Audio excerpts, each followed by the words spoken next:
Hey, deserving listeners, it's time to continue our journey with Ash and Avery on 90 Day Fiancé. I'm a couples therapist, and I'm going to react to this video. Let's see what happens. I can't believe I'm going to be leaving tomorrow. It's going to be actually really tough. Yeah, we have to kind of figure out what we're going to be doing.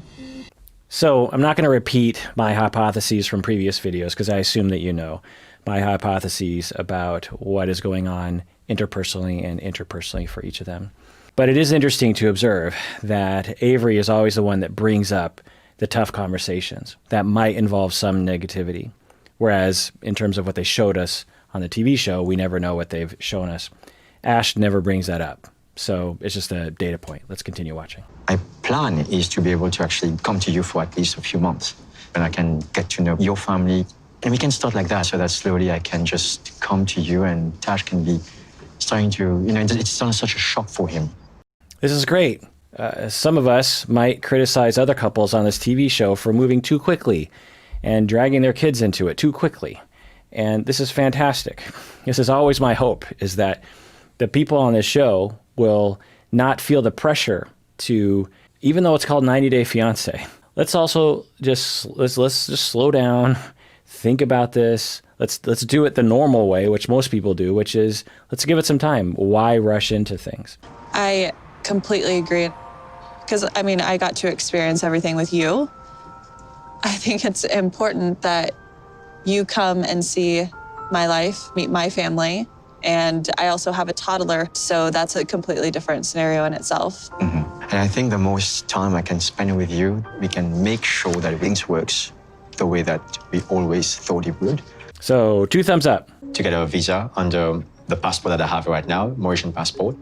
So I need to get the Australian passport to be able to actually get a tourist visa to get to the States.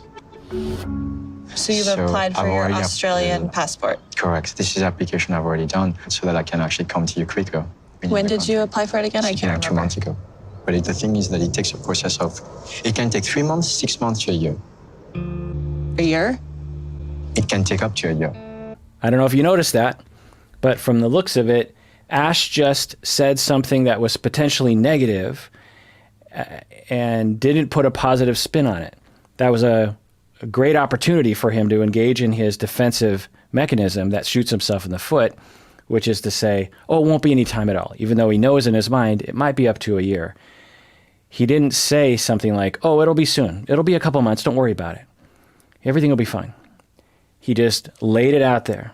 And she's not happy with that. She's like, wait, a year? and he would have predicted that she would have said that. Because the two of them have worked on their relationship, because they've tried, they worked, they had the conversations, I'm guessing he mulled it over in his mind.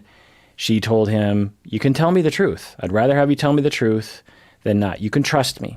I'm not going to leave you if you tell me the truth that has a negative spin on it, or that has a negative connotation to it.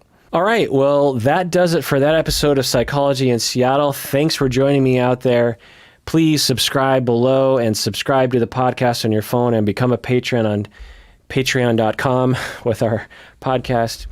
And really, people out there, please take care of yourself and really take care of other people because we all deserve it. We really, really do.